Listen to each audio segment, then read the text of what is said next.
근데 과연 이게 어느 정도 먹히고 있는지 지금부터 이제 그 얘기를 해야 될 것 같은데요.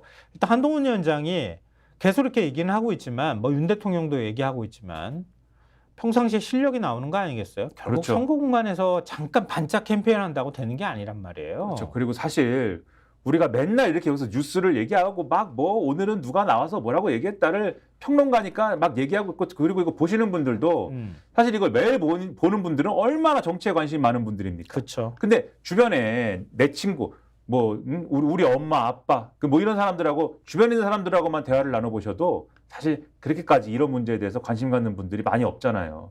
저도 맞아요. 사실 주변 사람들하고 얘기하면 주변 사람도 몇 명 없지만 5손가락 안에 꼽습니다. 네, 주변 사람이라고 하는 사람들이. 대부분 정치에 관심이 없어요. 맞아요. 근데 이런 분들이 투표를 해야 되는데 주로 무슨 생각을 하냐? 민생 생각을 하고, 민생의 핵심 뭐냐? 물가란 말이에요, 결국은. 내가 당장 제가 항상 말씀드리지 않습니까? 지금 가지고 내 돈 내고 돈을 네. 쓰는데 언제까지 제가 점심 먹을 때 15,000원, 17,000원씩 내야 되냐고 제가 비싸, 말씀드리지 너무 않습니까? 비싸. 그건 모든 국민들이 다 가체감으로 느끼는 거예요. 그렇죠. 근데 중요한 거는 이게 만약에 대이변스 때문에 이렇게 물가가 올랐다고 하면 지금 그것 때문에 사실 폭동 안 일어나고 지금 참고 있는 거 아니야? 사실 굳이 얘기하자면. 정말 우리나라가 어쩔 수 없이 그런 거라고. 근데 물가가 중요하다라는 건 예를 들면 한국일보 일면에서도 사실은 나와요. 맞아요. 이거 굉장히 흥미로운 부분들이 나오는데. 여론조사를 해보니까 제일 투표 표심에 영향이 뭐가 제일 크겠습니까?라고 해서 이렇게 여론조사 좀 해보니까 막말이라든가 뭐 이런 막말이라든가 이런 것보다도 물가가 가장 지금 영향이 크더라. 그러니까 한국일보가 한국 리서치하고 여론조사를 24일부터 26일까지 했다 그래요. 그랬더니 서울 영등포 갑 등 한국일보가 선정한 6개 격전지에 거주하는 유권자들이 한결같이 과일값 등 물가 인상을 최대 관심사로 뽑았다는 거예요. 광주 광산을이 32%로 가장 높았고, 서울 영등포 갑이 29%, 중성동갑이 23%로 나타났고요. 경기 화성과 한안갑은 각각 27%와 28%였다고 합니다. 근데 이게 지금 흥미로운 부분은 뭐냐면은 전체적으로 이 민주당 지지세가 강한 지역에서는 물가 다음으로 이종섭 대사 논란, 의대 정원 확대 이 문제가 이렇게 뒤를 이으면서 갔는데, 그렇지 않은 그나마 격전지라고 불리는 여야 간의 비등비등한 데에서는 지금 물가 다음이 막말 이렇게 내려갔다고 하는 거잖아요. 근데 어찌 됐든 간에 하나로 모아지는 것은 물가가 지금 이번 표심에 제일 큰 영향을 미칠 것이다. 이걸 한국일보가 분석해서 보도하는 거잖아요. 그렇죠. 근데 아까 말씀하셨듯이 물가라는 거는 평소 실력이 드러납니다. 그렇죠. 이거는 예를 들면은 의정 갈등. 그래서 예를 들면 오늘이라도 윤석열 대통령이 의대 정원 2,000명 좀 조정을 해보겠습니다라고 얘기를 하면은 풀리진 않지만 뭔가 단서를 실마리를 찾아갈 수 있는 어떤 뭔가 기회는 생기는 거잖아요. 기회를 잡을 수 있을지 모르겠지만 그렇죠. 누가 얘기하듯이 지금 오늘 어느 언론이 얘기하듯이 그게 오히려 뭐 손해가 된다고도 하는데 어떤 신문은 그러나 그렇게 될 수도 있겠지만 기회를 잡을 기회가 생길 수도 있는데, 물가라는 거는 지금 백약이 무효일 수 있는 상황이거든요.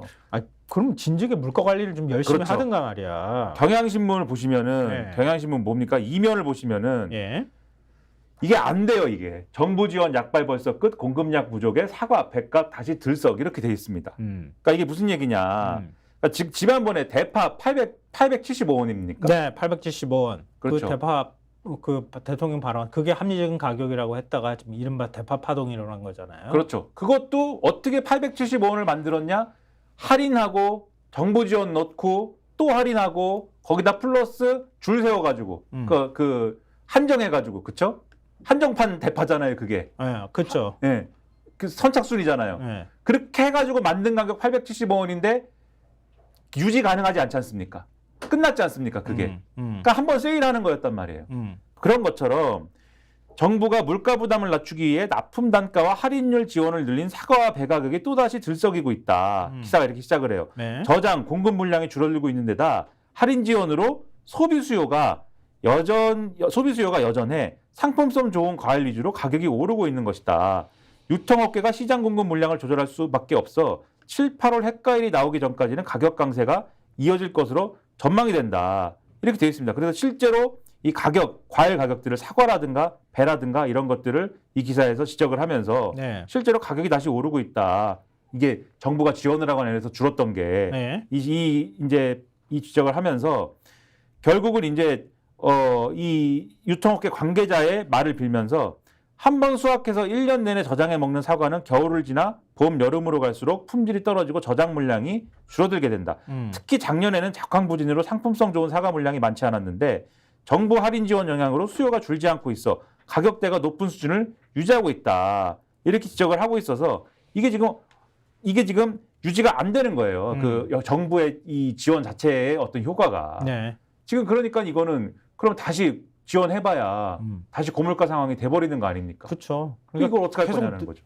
그러니까 할인해준다 하더라도 다시 또 가격이 올라오면 그냥 제자리로 다시 되돌아가는 거니까 결국은 사과는 햇사가 나올 때까지 기다려야 된다는 얘기예요. 더군다나 사과의 여러 작황이나 이런 게 지금 농민들이 얘기하는 게 날씨 얘기를 많이 하는데 그 기후 변화나 이런 것에 영향을 많이 받는 거죠. 그리고 그거에 대응하려면은 우리가 네. 기후를 뭐 바꾸기는 어려우니까 이 과수농가나 이런 데에 대한 체계적인 어떤 시스템상 어떤 지원이라든가 뭔가 여러 가지 개선이라든가 이런 것들을 해나가야 되는 건데 그런 거는 다 손 놓고 있다가 지금 이러는 거 이 지원 가격 지원이나 이런 거 해가지고 뭐 어떻게 해보려지만 지금 소용이 없는 거 아닙니까? 그리고 지금 이런 게 실력이거든요. 네, 유가도 지금 들썩거리고 있는 상황이라서 유가 때문에라도 물가 부담이 계속 지금 높아지고 있는 거고 결국 지금 정부가 원래 물가 관리 수준을 2%대에 안정시키겠다고 하는데 결국 올해 내내 3% 이상이 될 가능성이 있다.